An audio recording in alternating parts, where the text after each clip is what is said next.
Hi, right now I'm going to tell about inventory. Inventory is nothing but the products that which the shop has. For example, inventory means all the goods or materials that a company owns.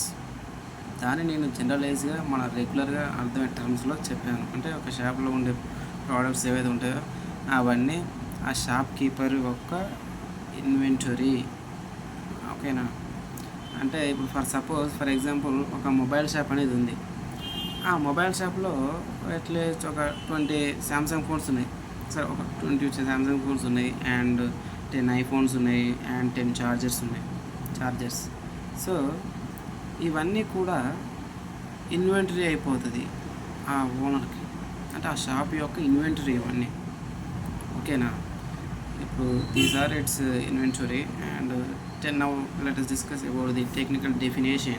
Okay, inventory is the stock of raw materials, semi-finished goods, finished goods, or spare parts that an organization stores to support business operations. అంటే ఇక్కడ definition యొక్క అర్థం ఏంటంటే, ఒక organisation యొక్క operations అనేవి రెగ్యులర్గా నార్మల్గా జనరల్గా జరగాలంటే వితౌట్ ఎనీ హడల్స్ ఏం చేయాలి? రా మెటీరియల్స్ ఉండాలి, అందులో సెమీ ఫినిష్డ్ గూడ్స్ ఉండాలి, స్పేర్ పార్ట్స్ ఉండాలి, అండ్ ఫినిష్డ్ గూడ్స్ ఉండాలి. ఇట్లా everything, each and every part ఉండాలి. ఎందుకంటే ఫర్ సపోజ్ ఒక మొబైల్ ఖరాబ్ అయిందనుకో, ఆ మొబైల్ ఇప్పుడు ఆ షాప్కి తీసుకొచ్చినప్పుడు ఏంటి, ఇప్పుడు అందులో ఏదో ఒకటి పోయే ఉంటుంది కదా పార్ట్. ఆ పార్ట్ పోయినప్పుడు ఏం చేయాలి షాప్ వాడు? ఇప్పుడు దాన్ని రీప్లేస్ చేయాలి. ఇప్పుడు రీప్లేస్ చేయాలంటే వాళ్ళ దగ్గర ఫస్ట్ ఆఫ్ ఆల్ పార్ట్ ఉండాలి కదా, అది కాబట్టి అలాగా స్పేర్ పార్ట్స్. సో ఇట్లా ఫినిష్డ్ ఉండాలి, అన్ఫినిష్డ్ ఉండాలి, స్పేర్ పార్ట్స్ ఉండాలి, సెమీ ఫినిష్డ్ ఉండాలి, ఇలా ఎవ్రీథింగ్ ఉండాలన్నమాట. So there are types of inventory. There are several types in inventory. Let us discuss about these. Okay, raw materials, first one. Raw materials used to manufacture products. Example, steel, rubber, plastic, like this. And work in progress. కొన్ని ప్రోగ్రెస్లో కూడా ఉంటుంది products that are partially completed. అంటే ప్రోగ్రెస్లో ఉండటం అంటే ఏంటి, అది కంప్లీట్ అవ్వకపోవడం ఆ మ్యానుఫ్యాక్చరింగ్ అనేది.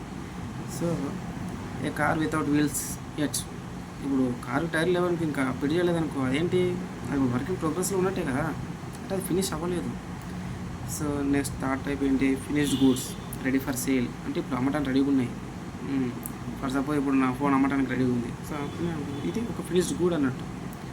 స్పేర్ పార్ట్స్, రీప్లేస్మెంట్ ఐటమ్స్ అనమాట. అంటే రీప్లేస్ చేయడానికి. For suppose car brake pads, laptop battery, and printer cartridge. So in this way these are the 4 types. ఏంటి అవన్నీ ఇప్పుడు ఫర్ సపోజ్ ఇప్పుడు 4 చెప్పాను కదా. ఏంటంటే రా materials, work in progress, and finished goods, spare parts. So spare parts ఇలా 4 types ఉంటాయి. And what is inventory management? This is one of the important topic. Inventory management అంటే ఏంటి? Inventory management means knowing what stock you have, where it is stored, how much is available, and when to buy more. So ఇవన్నీ తెలియాలన్నమాట first of all. అంటే stock ఎంత ఉంది, ఇంకెంత తెచ్చుకోవాలి, ఎంత సరిపోద్ది, ఎంత అయిపోయింది, ఇట్లా ప్రతి ఒక్కటి. అండ్ ఫర్ ఎగ్జాంపుల్ ఒక వేర్ హౌస్ ఉంది అనుకోండి, అందులో 100 ల్యాప్టాప్స్ ఉన్నాయి. ఫర్ సపోజ్ కస్టమర్స్ బై 90 కొన్నారు, అయిపోయింది, ఇంకా 10 ఉన్నాయి. ఫర్ సపోజ్ ఇప్పుడు the company must order more before stock runs out. So నువ్వు ఇప్పుడు ఇంకా చాలా కొనాలి, ఎందుకంటే మొత్తం స్టాక్ అయిపోయేలోపు. ఇప్పుడు ఫర్ సపోజ్ నా 20 ఆర్డర్లు పెట్టానుకో, వీడి దగ్గర ఉన్నాయి 10 ఉన్నాయి, ఇంకా 10 నుంచి తెస్తాడు. కాబట్టి ఇట్లా తెచ్చుకోవాలన్నమాట స్టాక్ అనేది. మరి హెవీగా ఎక్కువ తెచ్చుకోవద్దు, అట్లనే మరి తక్కువ తెచ్చుకోవద్దు. ఎంతైతే సరిపోతే మార్కెట్ని బట్టి తెచ్చుకోవాలి.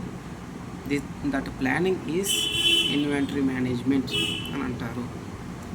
And why inventory management is important అంటే, వితౌట్ ఇట్ ఏమవుతుందంటే products may go out of plus of వెళ్ళి అవకాశం ఉంటుంది. అండ్ టూ మచ్ స్టాక్ అనేది అయినప్పుడు ఏంటి, ప్రోడక్ట్స్ వేస్ట్ అయిపోతాయి కదా ఇప్పుడు అమ్ముడుపోకుంటే. ఈ రోజులో స్పేస్ బొక్క, మనకి డబ్బులు బొక్క. అండ్ కస్టమర్ ఆర్డర్స్ అనేవి డిలే అయిపోతాయి మేనేజ్మెంట్ చక్కగా లేకపోతే. అండ్ బిజినెస్ లాస్, సేల్స్ కూడా కోల్పోద్ది అంతేనా కదా మంచిగా వర్క్ చేయకుంటే. So good inventory management balances the availability and cost. This is most important. And real client example ఒకసారి మనం చూసుకుంటే, for suppose A pharmaceutical company stores medicines అనుకుందాం. అయితే if medicine expires before it is sold అయినప్పుడు ఏంటి, అప్పుడు company losses money. And ఏంటి, at same time patients may be get affected if they use that medicine. So inventory management అనేది చాలా important. So inventory management helps track quantities, monitor expiry dates, reduce waste. ఇవన్నీ అనేది track చేస్తూ ఉంటాయి.